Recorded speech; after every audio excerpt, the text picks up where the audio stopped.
If it's Monday, Democrats hold the Senate, but control of the House is still too close to call. The path to victory now hinges on just a handful of uncalled races. We'll break down the state of play. Plus, Republicans meeting on Capitol Hill right now as the debate rages within the party over what went wrong and who's to blame. And former President Trump prepares a major announcement on 2024. And President Biden's high-stakes face-to-face meeting with Chinese President Xi Jinping amid rising tensions over a possible invasion of Taiwan, the war in Ukraine, human rights, and much more.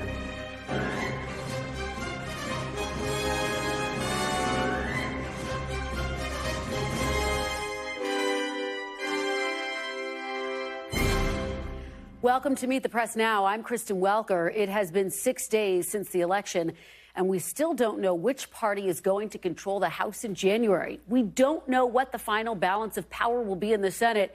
We don't know how the latest round of intra-party warfare is going to play out in the Republican Party. And we don't know how either party will react to the messages being sent by frustrated voters. But here is what we do know at this hour. In a remarkable turn of events, Democrats will keep control of the Senate after Arizona was called for Democrat Mark Kelly and Nevada was called for Democrat Catherine Cortez Masto over the weekend. That gives Democrats at least 50 Senate seats with the possibility of adding one more depending on what happens in the Georgia runoff. Meanwhile, Republicans appear to be inching closer to taking back control of the House, albeit with a historically small majority. The party picked up a seat in Oregon earlier today that is currently held by a Democrat. Now, that brings us now to 18 House races still uncalled. Republicans need to pick up just 6 of them for a majority. Right now, they lead in 9. But no matter what happens, the Republican Party is once again at a crossroads as members point fingers at each other for a disappointing election night. Some are blaming former President Trump for backing ineffective candidates.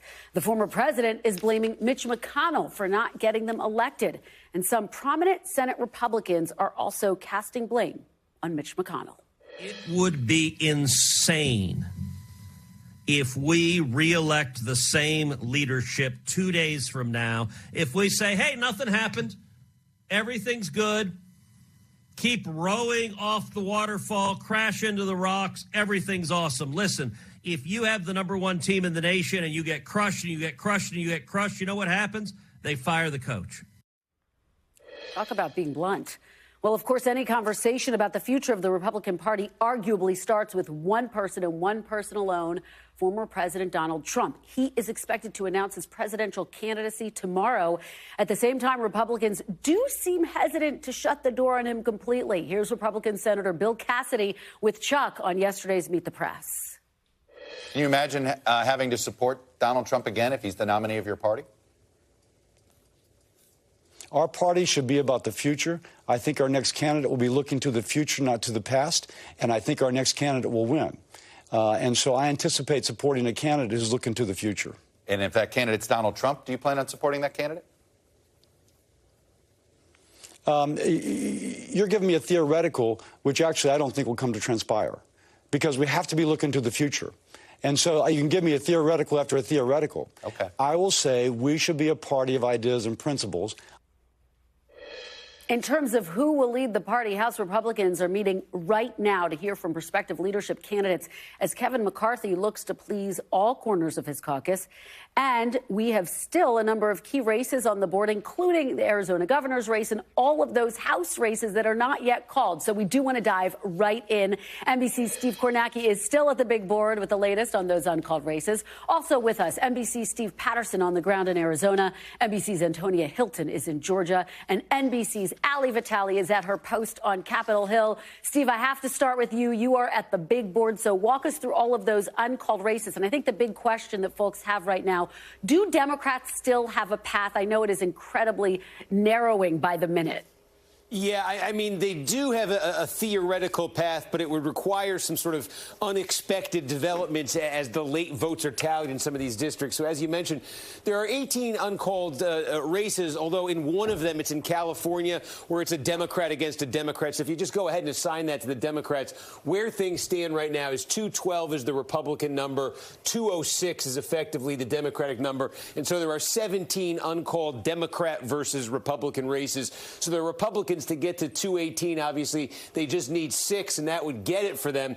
And you can take a look here, and you can pretty easily see 6 where it looks like right now they seem to be on track to get there. There's actually more than 6, but I'll show you. I'll take you through them quickly because these are a couple where Democrats would need things to change in a surprising way. So, for instance, the 22nd District of New York, the Republicans lead by more than 4,000 votes. Most of the votes are tallied here. It's hard to see a path there for Democrats, but if Republicans get that, that could be one of the 6. Go into California, Michelle Steele, we're about 2/3 of the vote in this district. It's come down a little bit, her margin over Jay Chen, but still that's more than 12,000 votes there. The 41st District, Ken Calvert, got a batch of votes this weekend that inched him a little bit further ahead of his Democratic challenger. That would be 3 if Calvert hangs on. In the 27th of California, Mike Garcia's up double digits, and Christy Smith, the Democrat, she was on Twitter on Sunday basically effectively saying she was going to lose the race. So that would be 4 unless something turns around dramatically there. And then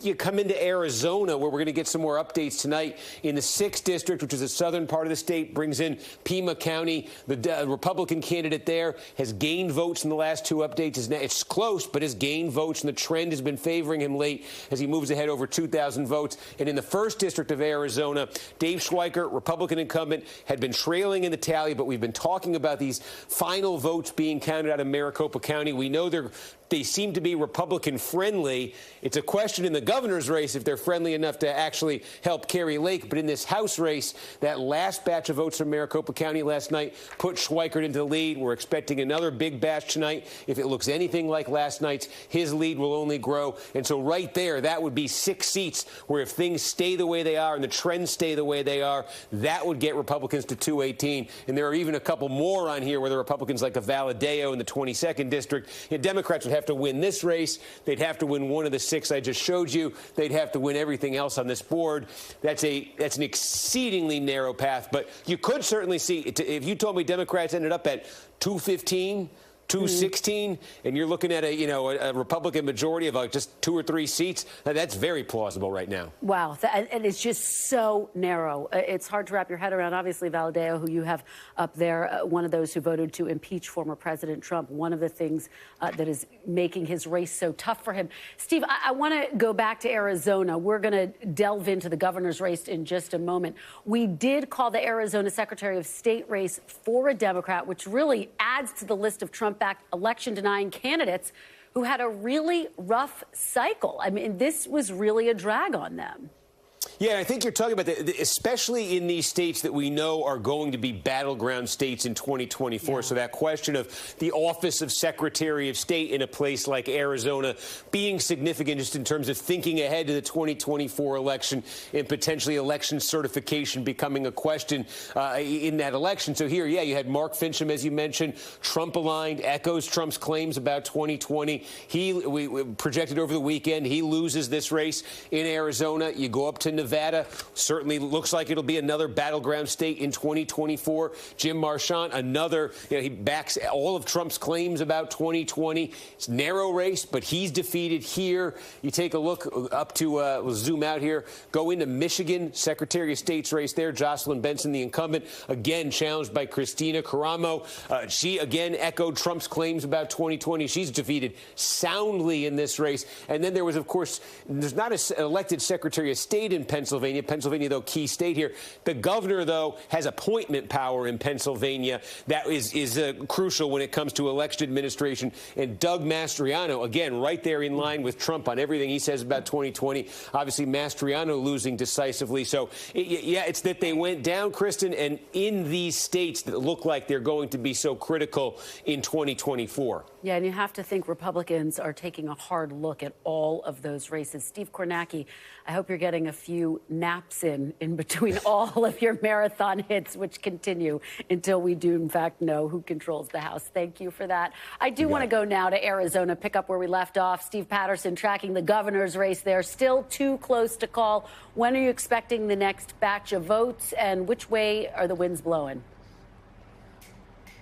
Too close to call, indeed. Next few batches of votes could come as early as the next few hours, maybe 6 o'clock local time. That's when they came down last night, where we heard about 94,000 votes or so. That's how much many is left in Maricopa County, the county that will truly decide this race. There are about 160,000 outstanding votes in the entirety of Arizona. There's a 26,000 vote difference, 1% between Katie Hobbs and Kari Lake. Kari Lake, though, needs more than Republican-friendly votes. As Steve Kornacki said, she really needs a Republican landslide, or something that is at least approaching that tonight. We're talking maybe 58 to 60% of the vote that comes into Maricopa County, because it is such a high percentage of the number of votes that are left in the state. And she's simply running out of ballots because of that lead. While she's been making up that lead, cutting into that lead almost incrementally every day. We've seen favorable returns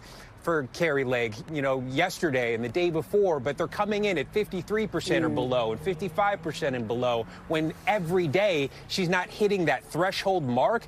It means she has to do much more. So today, very decisive. We could possibly be able to call this race tonight, but there also are a number of other possibilities that she outperforms what she's been doing in the past few days. They are expected to be GOP-friendly votes, and there's also the possibility of an automatic recount. That triggers, if you're in that half percentage point, that 0.5% or so, that would mean we wouldn't probably know who's Arizona governor until mid-December or so. So a lot of possibilities on the table, but one thing that is for sure is that Kari Lake really needs to do well with the returns that come back in this building behind me in the next few hours. Kristen? Well, you laid it out so well, Steve Patterson, and it's just going to be a dramatic finish, undoubtedly, there. And we will look for your updates. Great reporting on all of this, including throughout the weekend. Antonia, let me turn to you and this Georgia runoff. It is deja vu all over again, except that the balance of power does not depend on the outcome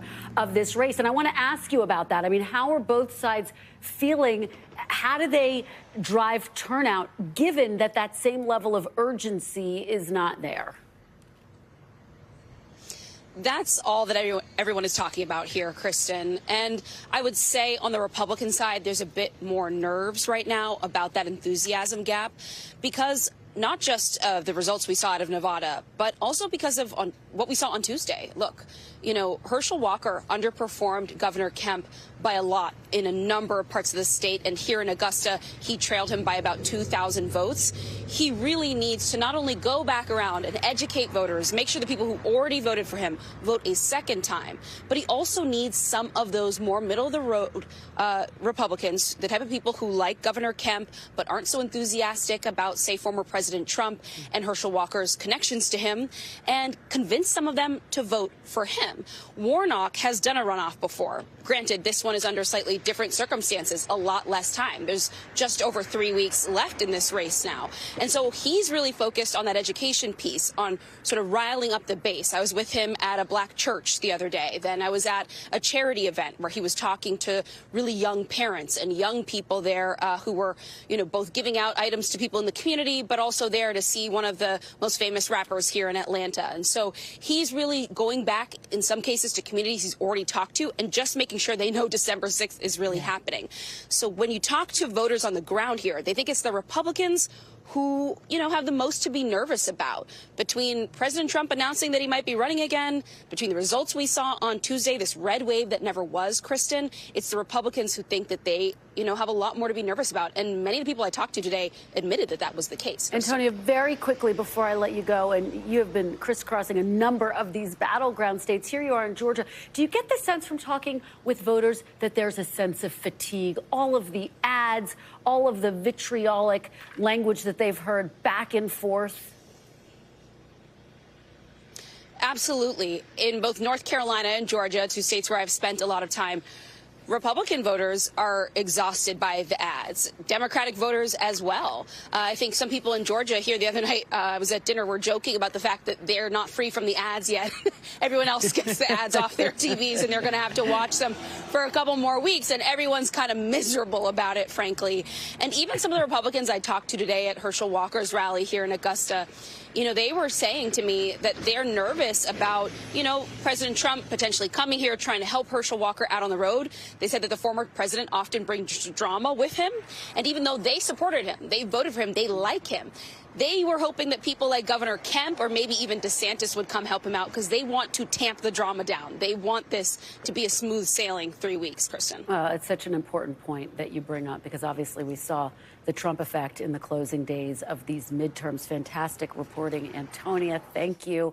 Ali Vitale, let me turn to you. Obviously, Congress is back, and there's a lot happening right now. Talk to us a little bit. Tell me about it. I know. Talk to us a little bit about the conversation that is happening right now. Leader McCarthy trying to shore up support on his right flank ahead of tomorrow's elections. Take us inside the meeting. What are you anticipating? Yeah, Kristen, I think one of the only people more excited for these election results to be called in the House, the people more excited than Steve Kornacki, who needs a nap, is definitely Kevin McCarthy, because he needs to know what kind of numbers he's working with here, especially as leaders in his party are making their pitches to their colleagues right now as we speak for the leadership posts that they hope to hold in this next Congress. They're moving ahead as if they have the majority. Of course, that's what the projection looks like, though. At this point in these midterms, it makes sense that we never say never for the Democrats because we didn't think that the margins would even be as close as they are right now. Pelosi, for her part, over the weekend said something to the effect of no one's won these elections yet officially in terms of control of the House, so they are eager to just see this play out. But for Republicans, McCarthy's vote tomorrow, when they're actually holding these closed-door votes, it's really the first round. Think of it as results that come in pencil, but that actually happen in pen in January. The intervening weeks for McCarthy are going to be really important. And what's probably going to happen is if he continues forward in his bid for Speaker, it's really going to be the beginning of a balancing game, because he's going to have now basically a caucus of Joe Manchins. Everyone gets to be a kingmaker because these margins are so slim. So we've got House Freedom Caucus members already trying to extract concessions, trying to get McCarthy to sort of bend to their will. This is the reality of the Republican conference right now in the House. And then on the Senate side, I think that Senator Tom Cotton put this well. There are machinations around targeting Mitch McConnell, but you can't challenge somebody with nobody. And here's how Tom Cotton put it. I don't see why we would delay the election since all 5 or 6 of our leadership elections are uncontested. You know, the great wrestling champion Ric Flair used to say, to be the man, you got to beat the man. And so far, no one's had the nerve to step forward and challenge Senator McConnell. So I support Senator McConnell.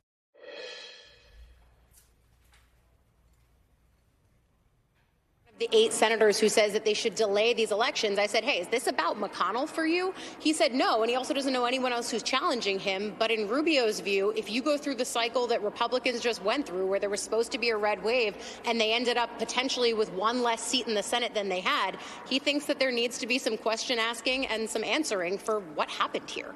Oh, just fascinating to watch this all play out. Ali, let me play you some sound. This is from Asia, our Peter Alexander traveling with the president, and asked him about a promise that he made, which is that if Democrats retain control of both chambers, that the first piece of legislation he would introduce would be to codify Roe v. Wade. Right now, we know that the Senate is going to be controlled by Democrats. We don't know the House, but take a look at this exchange. Mr. President, what should Americans expect from Congress as it relates to abortion rights after the midterms? I don't think they can expect much of anything other than we're going to maintain our positions. I don't think there's enough votes to codify unless something happens unusual in the House. I think we're going to get very close in the House, but I think it's going to be very close, but I don't think we're going to get it. A lot of candor there from the president. And I guess, Ali, as you prepare to cover these next 2 years, I mean, what is the level of optimism that anything's going to be able to pass? Yeah, and this is why you hear people like Senator Elizabeth Warren on Meet the Press over the weekend saying that it's not just getting through the laundry list of items that Democrats want to do in the lame duck. She actually thinks that they should tackle things like the debt ceiling, basic premises of how we fund our government and how we deal with our credit limit in this country, because if Republicans take the House, there really is no given that the basic fundamentals of government can even happen. Again, because of the majorities being so slim, if in fact Republicans do take the House. And so you're seeing some Democrats sort of try to game that out, dealing in the known as opposed to the unknown. But yeah, it's going to be a really crazy 2 years, no matter how this shakes out. It sure is going to be. Ali Vitale, you're going to be there for all of it. Thank you. Appreciate your great reporting. And coming up, more on the future of the Democratic Party with a new House member who defeated a Trump-backed candidate and flipped a competitive seat in a key battleground state. Democrat Wiley Nickel joins me next. Plus, as the GOP looks to the future, can it let go of the past? The future of the party and former President Trump's role ahead. You're watching Meet the Press Now.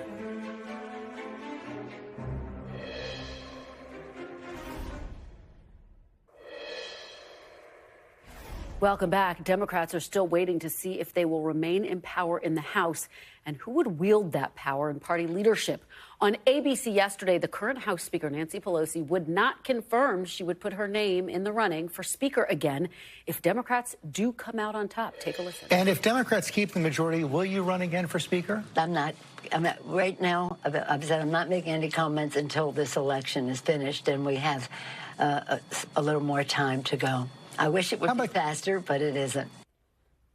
The fact that Democrats still have a shot at the House and the speakership is due to a few critical swing districts Democrats were able to win. Let's bring in the winner of one of those swing races, Democratic Congressman-elect Wiley Nickel. He won in North Carolina's 13th district against Republican Bo Hines. Congratulations, Congressman-elect. Thank you for being here. Thanks so much. It's really an honor to be here. Well, we appreciate it. I want to start right there with the comments by House Speaker Nancy Pelosi. This is going to be one of the top issues that you will have to address once you are sworn into office. Will you support a Pelosi leadership? What say you today? Would you support her if she does decide to throw her hat into the ring again? You know, I mean, what I can tell you is right now we're still counting votes. We don't know who's going to take control of Congress. And, you know, we need to see that process play out. But at this point, there's no announced candidates for any of these positions. So, you know, that I think is really important to say.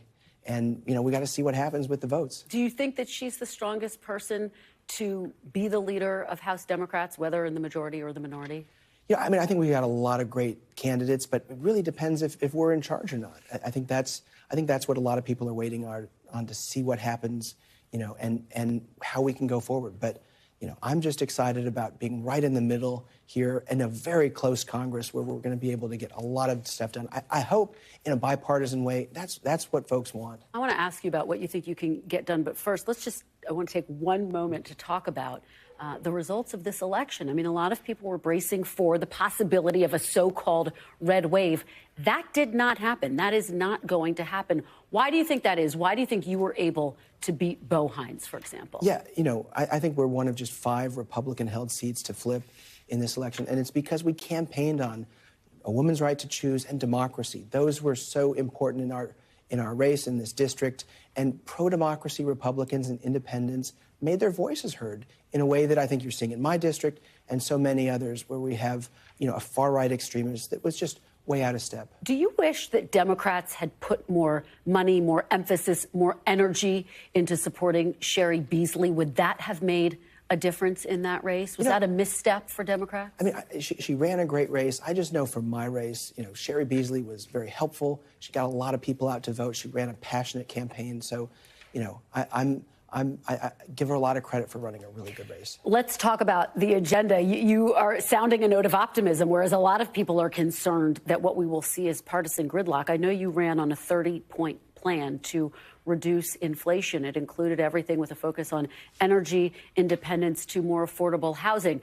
And in some ways, that's some of the things that Republicans are talking about. But as you know, the devil's in the details. How do you find that common ground? You know, I'm just getting here. I'm so excited to work towards that. And I think that's what my constituents want. And if you just look at, you know, what could be a Democratic-held Senate, a Republican-held House, or maybe not, it's going to be so close. You know, folks like the Blue Dog Democrats, which I'll be a member of, and the Problem Solvers Caucus will have an enormous ability to move legislation if you want it to become law. You know, it's one thing if you're going to do something that has no chance of passing, but you know, if you want to move bills, you got to come to the center. Yeah. Does your emphasis on inflation, though, which is obviously one of the top issues for voters, inflation and the economy. Does that suggest that you think the Inflation Reduction Act didn't go far enough toward trying to reduce inflation? I think the deficit and debt reduction, measures were really good. I think that's a good starting point for more work. But I think people, across the country did well on our side because we're solving problems. And the Inflation Reduction Act did a lot to help people who are struggling with, healthcare, the high cost of healthcare, the high cost of power. Kevin McCarthy has said that he wants to leverage the debt ceiling with spending cuts. Is that something you can get behind? A lot of Democrats say spending cuts are the exact wrong way to go. But do you think you can find some common ground on that? I think I hope that there are separate conversations. We need to pay our debt, and spending conversations, great. I think we spend too much. We need to reduce spending, but we need to talk about, the revenue side too. So I'm hopeful that, we can have a balanced approach. And one of the other big issues on Republicans' plate, and again, Republicans seem poised to take control of the House. They may not. It's going to be a narrow majority. But their other big issue, according to Leader McCarthy, is the border. He says that is going to be one of the first bills that he introduces to try to cut down on some of the migration crisis that is being dealt with at the border right now. Is that an area where you think that you can work with Republicans? Absolutely. I think border security needs to be a priority, and it's something we campaigned on. So, I hope so. But we got to fix immigration too. That's part of the problem. Comprehensive immigration reform, I think, is crucial. It's not one or the other. We got to do both. Okay. And as you know, former President Trump is teasing a major announcement tomorrow.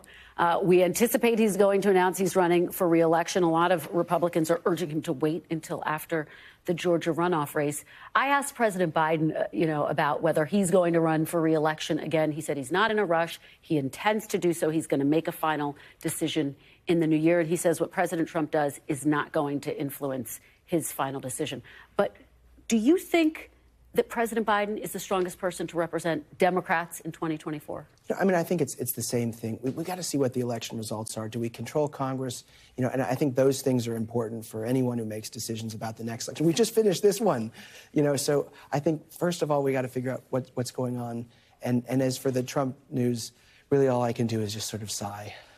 And so just to be clear, I didn't get an answer on Pelosi or Biden. These are the two leaders of the Democratic Party.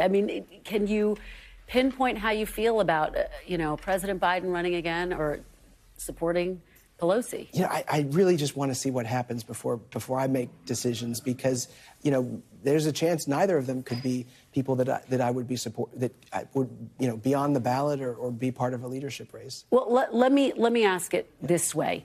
Some Democrats have said it's time for a new generation of leaders in the Democratic Party. Do you agree with that assessment? I think, I'm part of those new generation of leaders, and there's so many of us in this freshman class. But we've got a lot of folks who've done really well, and I'm just trying to give them their space to make their decisions before I weigh in. I just think it's too early. Congressman-elect Wiley Nickel, thank you so much for joining us. We really appreciate it, and congratulations again. All right, well, we will be back with much more on the future of both parties. But first, we are celebrating 75 years of Meet the Press this month. And over the next few weeks, we will be diving into the archives for some of the highlights from those past 75 years. Here's Democrat Howard Dean after his party lost the presidential election in 2004. We ran the best grassroots campaign that I've seen in my lifetime. They ran a better one. Why? Because we sent 14,000 people into Ohio from elsewhere. They had 14,000 people from Ohio talking to their neighbors. That's how you win in rural states and in rural America. If we don't do those things, we aren't going to win, and we have to learn to do those things. I think there's probably a greater likelihood the House flips than the Senate. Senate races are just different. They're statewide. Candidate quality has a lot to do with the outcome. Welcome back. That was Mitch McConnell in August, correctly predicting the situation Republicans find themselves in after worse than expected outcomes in this year's midterms. And the candidates who underperformed in key battleground states had one common denominator: their ties to former President Trump. He positioned himself as a kingmaker in the Republican primaries and loomed large in the general election, dragging down some key Republican candidates in critical races.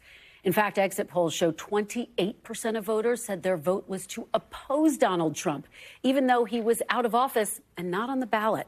Joining me now is our panel: NBC senior political editor Mark Murray, Washington Post political reporter Eugene Scott, former New York Congressman Joe Crowley, and Republican strategist Sarah Chamberlain. Thanks to all of you for being here.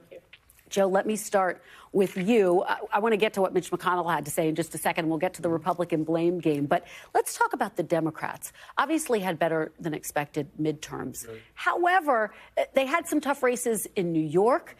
They missed a chance to pick up some seats. What are the lessons for Democrats? Because the map only gets tougher in 2024. Well, I think a lot of those seats that we lost this year are going to come back in 2 years. Okay, you heard it here first. Those are Democratic seats, I think. You heard it here first. It's always time for introspective. I think, to look back and see what we did wrong, what we did right. Let's not forget that Kathy Hochul did win. And she won okay, but I think she didn't have the coattails that folks were looking for, particularly in those suburban areas of Long Island and then the Hudson Valley. And I think part of this is because of the over-aggressive approach to reapportionment that the legislature took. And so I do think, that Zeldin himself, I gave credit to him, that he was very effective in terms of the crime issue, real or perceived. It was there and it was real to people. Yeah, because I was going to say, should Democrats have focused more on economy and crime and some of those issues? I mean, was that, part of what dragged them down? Sarah, what are your takeaways? What do you think the lessons are for Republicans heading into 2024? We have to work together as a party to run the right candidates in the right seats. I mean, Republican Main Street Partnership, we won 12 out of the 15 seats that were added on Tuesday night and continue to be added. But we have to pick the right candidates, and we have to work with the mega people to do that. That the quality of candidates matter. What Mitch McConnell is saying. Absolutely. Yeah. Mark, you and I talked kind of in the days leading up to it, and you were very clear. These races are tight and anything can happen. I mean, you said that from the outset. And so now we have those results. What surprised you most? The independents ended up breaking for a lot of the Democratic candidates. I think there was this assumption that in this environment with a president whose job rating is in the low 40s and whose ratings hadn't been all that strong with independents throughout the whole cycle, that at the end of the day, that the undecided, the persuadables would break the GOPs, because that's normally what ends up happening during a midterm cycle. But interestingly enough, the middle of the electorate broke to Democrats, or actually more accurately, broke against the more Trump kind of aligned Republicans, because we did see people like Brian Kemp, for example, in Georgia do really well with independent voters. We ended up seeing, Greg Abbott in Texas do as well. The Republicans that had distance from the former president did very well, but the Democrats really capitalized with the other ones in the middle of the election. Yeah, and Walker underperformed in a number of key areas where Brian Kemp was.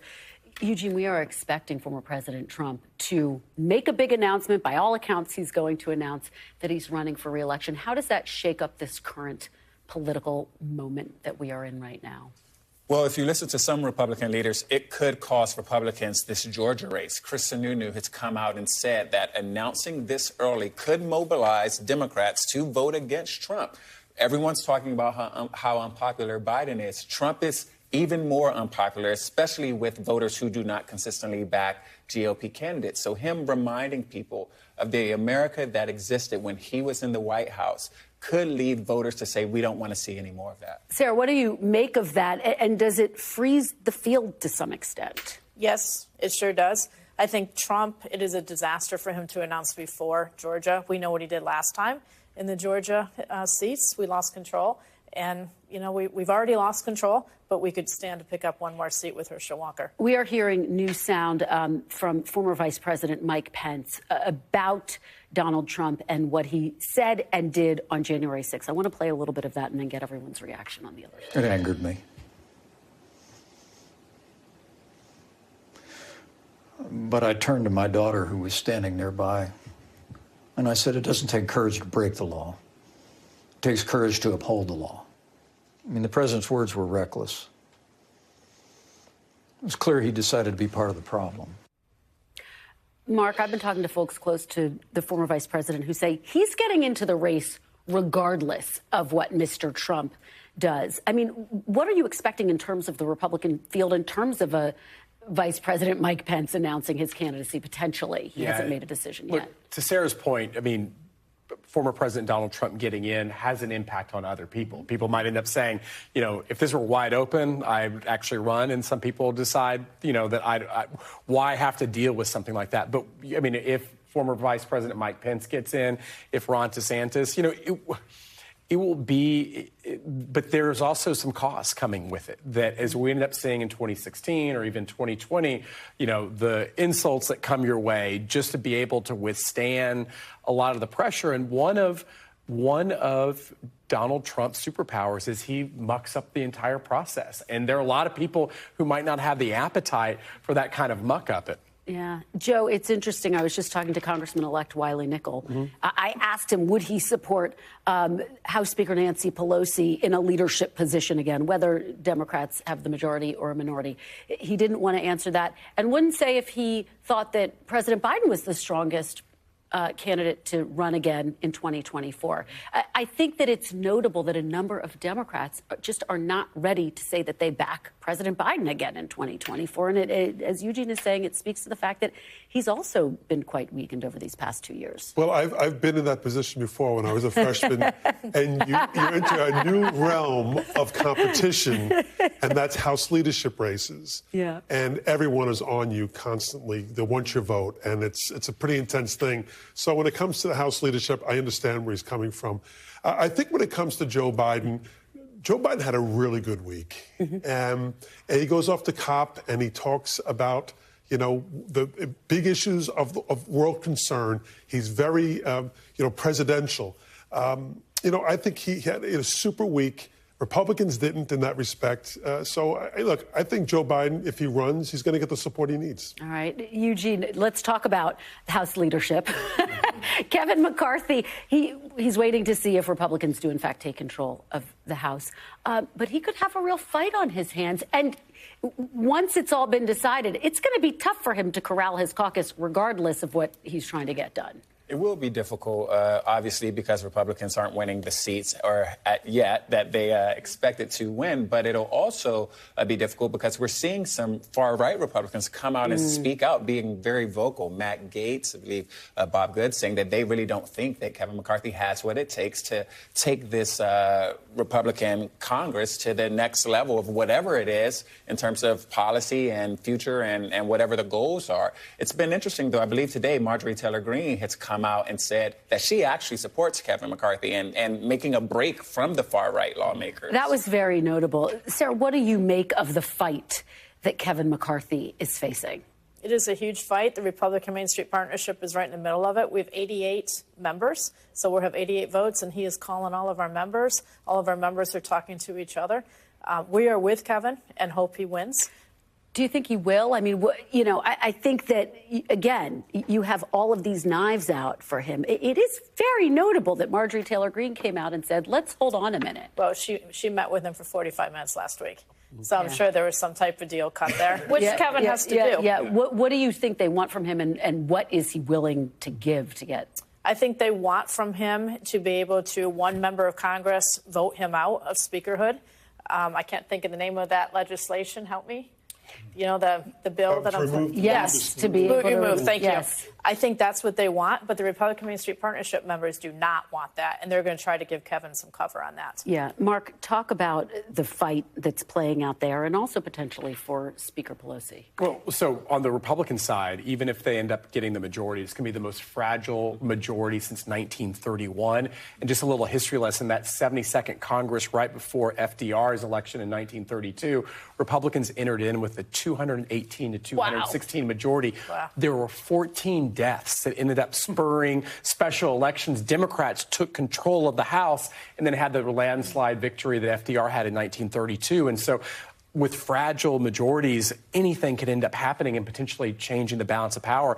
And the same thing would be true for Nancy Pelosi and for Democrats, too. I mean, this would be just having a majority on the knife's edge for either party, which will just create something that we haven't seen in close to 100 years. What a great history lesson, Mark. Thank you for that. Joe, talk broadly speaking, because Mark's talking about the narrow margins that will exist. And I was just, again, talking to Congressman-elect Nickel. He had some optimism that they could actually find some common ground, but a lot of people are worried this is just going to be gridlock. Well, I think once we know who actually does run the House, and it is trending towards Republicans, we believe, I think that's why there's a lot of talk about in this lame duck session that they address the debt ceiling issue. It's kind of like Kevin McCarthy saying, guys, please take this off my plate. And at the same time, he'll be rallying against them at the same time. But that's, because you cannot run a government like this, especially with those small margins and people denying the votes when you need them most. Okay. Thank you. Fantastic panel. Really appreciate it. A lot to unpack on this Monday. That's for sure.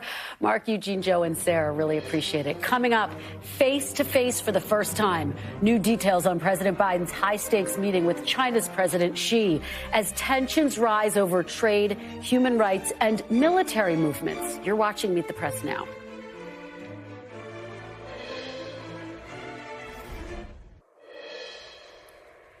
Welcome back. In their first face-to-face meeting as leaders of their respective countries, President Biden and Chinese President Xi Jinping today promised to work to improve their relationship.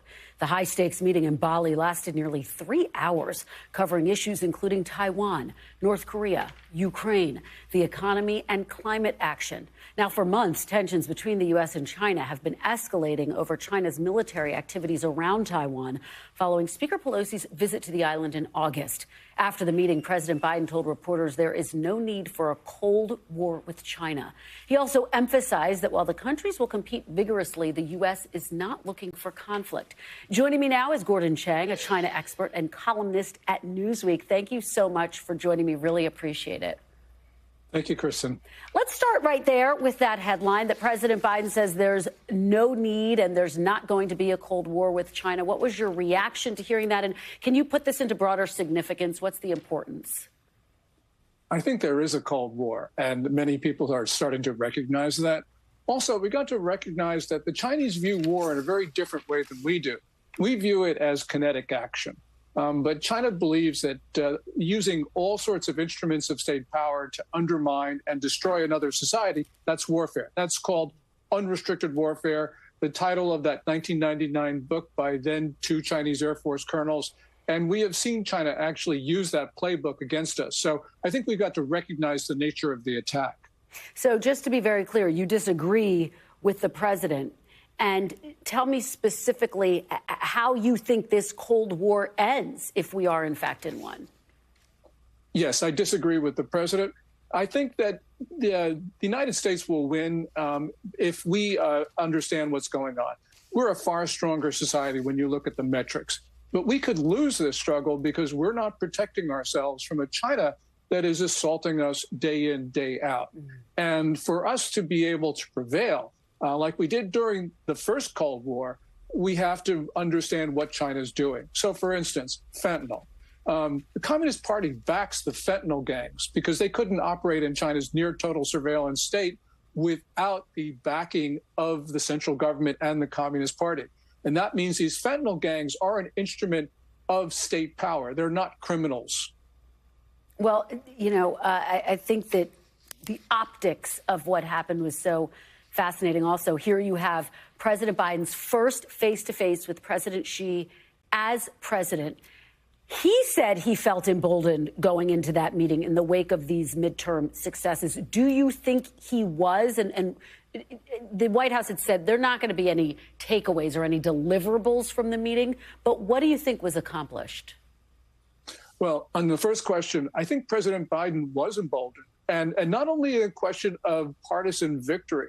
Remember, China attacks our democracy, and we have went through, whatever you think of the results, we've went through an election which the Chinese people don't have that opportunity. And that makes the Communist Party deathly afraid of the U.S., not because of any of our policies, but because of who we are and the form of our governance. So I think it's very important for the United States to always talk about democracy, whether in a partisan context or not, because it really puts Chinese leaders at a big disadvantage to us. It was interesting. The president said at his press conference, of course, the big issue has been Taiwan, one of the big issues. He said he does not think there's an imminent attempt by China to invade Taiwan. But a lot of people are questioning that, given, of course, how China reacted in the wake of House Speaker Nancy Pelosi's visit to Taiwan. Do you agree with the president's assessment there? It's probably not imminent if we're just talking about months, but we have to understand that China can move a lot faster than we think. Remember, Xi Jinping just finished his Communist Party 20th National Congress, where he picked what people are calling a war cabinet. On Tuesday, our election day, he appeared in public in camouflage, talking about telling the Chinese military to get ready for war. And we've heard that before, Kristen, but the thing that was really unnerving was that Xi Jinping talked about the future in very dark and disturbing terms. He actually sounded a little bit unhinged when he talked about China's situation in the world. And that means that the Chinese will move a lot faster than we think. Then that comes not from me, but that comes from Secretary of State Antony Blinken, who about 10 days ago said that China's timeline for an invasion of Taiwan is a lot shorter than we think.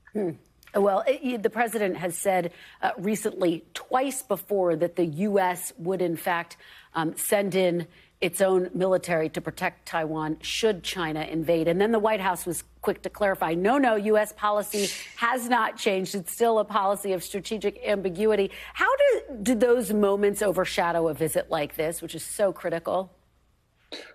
President Biden, during the press conference, actually talked about the one China policy, how it hadn't changed. And the president's words were reasonably resolute and sufficient for the job. The problem, Kristen, is that the president has also talked about Ukraine, another major topic of the summit. The United States has warned China not to supply military assistance. China has continued to openly supply that military assistance, and the United States hasn't done anything. And the real concern is that Xi Jinping thinks that the president's words on Taiwan don't mean anything because they haven't meant anything on Ukraine. Well, Gordon Chang, this is such a momentous day. We really appreciate your being here. Appreciate your making us smarter on this issue. Thank you so much. Thank you. Still to come, NBC exclusive reporting on what may not be in the January 6th committee's final report. You're watching Meet the Press Now. Stay with us.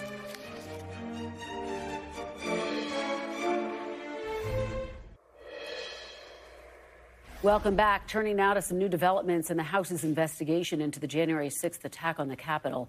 A source tells NBC News that the committee is, quote, scrambling after NBC reported late last week that, according to 3 sources familiar with the January 6th committee's work, committee staffers were recently informed that the final report from the committee would largely focus on former President Trump and much less on findings about security and intelligence failures leading up to the insurrection. Some experts expressed concern to NBC that the committee would potentially bury important details about the attack, like why the FBI and other agencies didn't act on threats they'd received, or why it took so long for the National Guard to respond on January 6th.